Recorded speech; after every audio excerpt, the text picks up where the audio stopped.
Gerą dieną jaunimas! Kaip ten jums sekasi iksus gaudyti kripto rinkai? Nes atrodo, kad iksų medžioklės sezonas jau prasidėjo. Šiandien perbėgsim per gerus ir nelabai grafikus, pašniukštinėsim po banginių piniginės ir paskaičiuosim, kiek kainuotų atakuoti Bitcoin tinklą.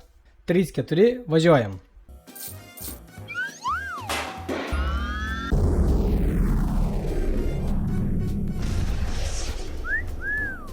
Pastarosios 7 dienos buvo tokios, kokių jau labai senai nematėm. Viskas dega, raketos šaudo, top 10 lepina dviženkliais augimo procentais.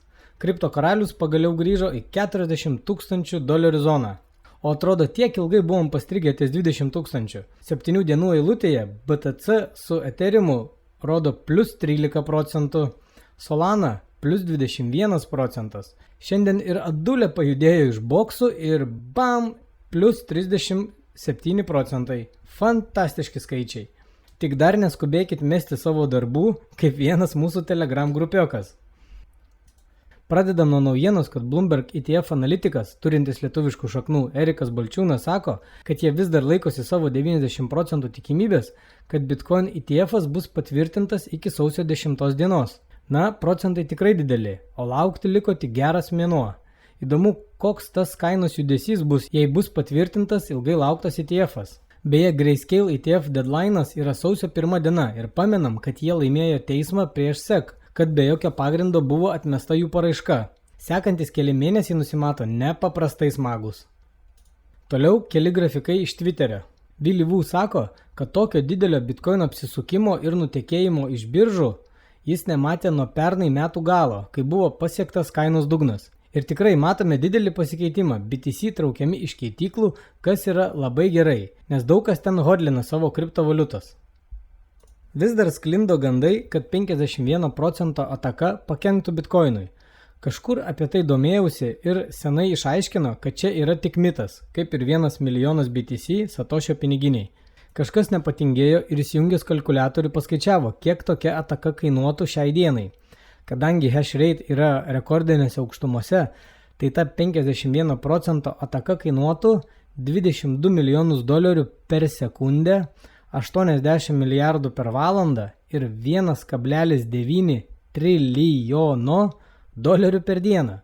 Oho, kokie skaičiukai, kas žino, kas ryžtųsi tokiom išlaidom ir be garantijų, kad pavyks. Toliau grafikėlis iš traderio Plan B. Jis rodo spalvotus rutuliukus ir sako, kad dabar net 91% BTC turėtojų yra pliuse arba ant savų. Tai iš 19,5 milijonų BTC 91% laikosi gerai arba labai gerai. Su pastaruoju kilimu naujasis rutuliukas pasidarė orange spalvos, kas rodo į 90% zoną. Vadinasi, BTC pramušinėja kainos rekordus ir visi Bitcoin turėtojai yra pliuse su savo investicija. Dugnai pažymėti mėlyna spalva, kur pliuse laikosi tik apie 60% Bitcoinų. Klausiau su Plan B paskutinį podcastą, kuriame jis sakė, kad pagal ankstesnius judėjimus užtenka 4 metų cikle praleisti tik 2 metus. Laiko žymas jis sudėjo taip, kad reiktų apsipirkti likus 6 mėnesiam iki halvingo, o parduoti praėjus 18 mėnesių po halvingo ir ateinančius 2 metus net nežiūrėti į kripto rinką. Žiūrint į praeitį, tai tikrai taiklus tas mėnesio apskaičiavimas, bet 2 metus nesidomėti kripto, na, labai sunku būtų, neiškentėčiau. O kad nebūtų viskas per daug saldu, pabarstykim ir druskytės. Vienas Twitterio vartotojas dalinasi kažkokio Bitcoin kainos modeliavimu netolimoje ateityje. Ir prognozuoja, kad dar šiek tiek pašokus bus čiuožimas žemyn ir perspėja pirkėjus būti atsargiems. Tiesa, čia kaina buvo dar po $40 000. Sekantis iksas. Bendruomenė sureagavo po Jamie Dimon kalbos, kurioje jis sakė, kad vieninteliai žmonės, kurie naudojasi Bitcoin, yra nusikaltėliai, kontrabandininkai ir pinigų plovėjai. Va čia bendruomenė labai supyko ir pasiraitojo rankovės, pradėjo traukti faktus, kiek baudų yra sumokėję patys JP Morgan už nelegalius reikalus. Milijonai matosi antraštėse. O kažkas ištraukė ir puikią statistiką, kada, už ką ir kiek buvo sumokėję jie nuo pat 2000 metų. Tarp jų nusikalstamos veikos yra ir tas pats pinigų plovimas. Daug čia tų pažeidimų ir bendra statistika paskutinių 23 metų rodo, kad JP Morgan turi 272 nusižengimus, už kurios suplojo $39 milijardus baudų. Va tokias statistikas Bitcoin bendruomenė metė Jamie Dimonui į veidą. Toliau laikas banginėms. Pastebimas didelis aktyvumas tarp didžiųjų BTC piniginių. Pavyzdžiui, ši piniginė, kuri yra 37 vietoj pagal turimas monetas, visą tik perka. Stambiausi pirkimai buvo atlikti dugne, kainai esant ties $16,800. Buvo nupirkti 3250 bitkoinų. Nuo lapkričio galo vėl pradėjo šopintis ir per paskutinis 5 apsipirkimus surinko 830, o bendras balansas rodo virš 22 300 bitkoinų. Kitas dar stambesnis banginis daro daug pirkimų per dieną ir bendrai yra sukaupęs 34 400 BTC. Ir paskutinis dičkis, kuris pirkimus pradėjo tik šių metų spalio 31 dieną, agresyviai išloja BTC nuo lentynų ir per gerą mėnesiuką sukaupęs 13 245 BTC pakyla į 64 vietą didžiausių žinduolių sąraše. Kad ir taip vėlai pradėjęs kaupti, jis vis tiek jau turi $88 milijonus nerealizuoto pelno. Tokie dideli pinigai žino daugiau nei mes, maži žiurkėnai, ir keista matyti tokius užtikrintus stambius apsipirkimus. Lieka tik stebėti, ar jie greit pradės nusimetinėti fiksuodami pelną, ar ir toliau taip stipriai kaups pagrindinę kriptovaliutą.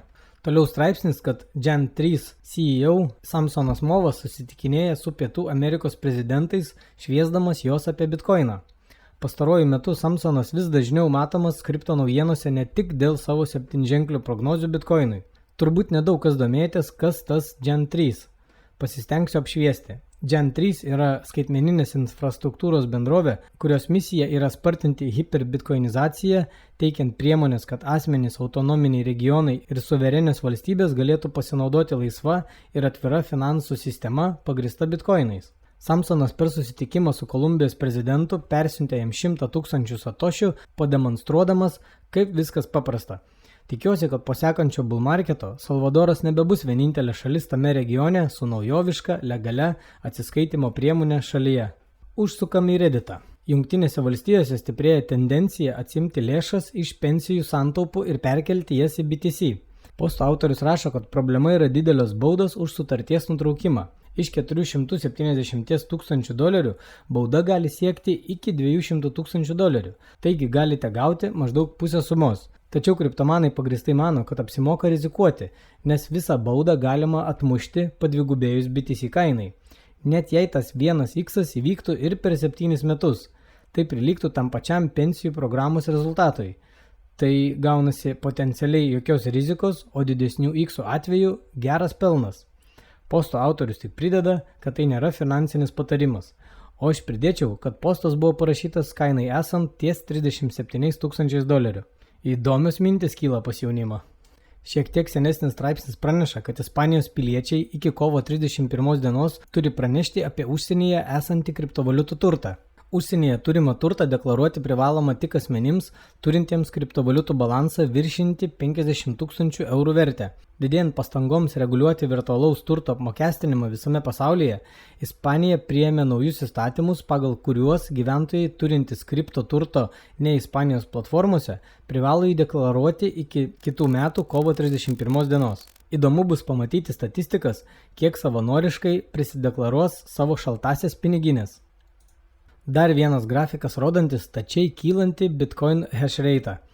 Vis daugiau ir daugiau minerių pasijungia į tinklą. Didžiosios kasybos kompanijos gauna vis riebesnių investicijų, o bitcoinnews.com iškėlė versiją, kad BlackRock perka bitcoinus tiesiai iš kasėjų, nes perkant biržose užkeltų kainas, kas iš dalies ir paaiškintų tą beprotišką hash rate kilimą.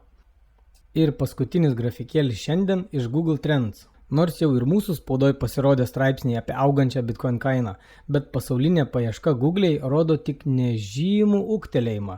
Iki masių sugrįžimo dar teks palaukti, nors kainelės jau dabar daugelio kriptovaliutų gerokai atkilo nuo savo dugnų. Ir pabaigai priminimas, kad iki ilgai laukto halvingo liko geri 4 mėnesiai ir ta proga Salvadore bus organizuojamas halving party.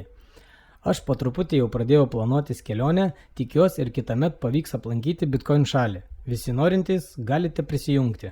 Manau, kad per sekantį bullruną stipriai išaugs BTC prieimimas Salvadore, nes tie, kurie gavo ir hodlino satošius, pardavinėdami gatvės maistą, suvenyrus ar primdami atsiskaitimus už nakvynę ir taksi paslaugas, pradės aplinkiniams pasakoti, kokie iksai pasirodė jų piniginiai. Daug norinčių pradės lipti į jau puškuojantį Bitcoin traukinį. Tai va jaunimas, atrodo, kad ilgąją kripto žiemą jau iškentėjom ir prasideda atsigavimas. Nauji projektai lenda kaip grybai po lietaus, bendruomenės vėl aktyvios, tai tą progą kviečiu prisijungti prie mūsų Telegram grupės. O jei nepatinka pokalbių grupė, tai jūsų patogumui sukūriau tik naujienų kanalą Telegrame. Šviežiausios naujienos ir aktualiausi grafikai ten įkeliami kasdien. Pakvietimai bus komentaruose. Tikiuosi, kad laidelė patiko, nepagailėkit laiko. Neprenumeruojančius kanalo kviečiu tai padaryti jau dabar, nes toliau bus tik įdomiau. Manau, iki kalėdų dar išlysiu į eterį su nauja laidelė ir gerom naujienom. Tai šiandien iš manęs bus viskas, iki kito karto ir bye bye.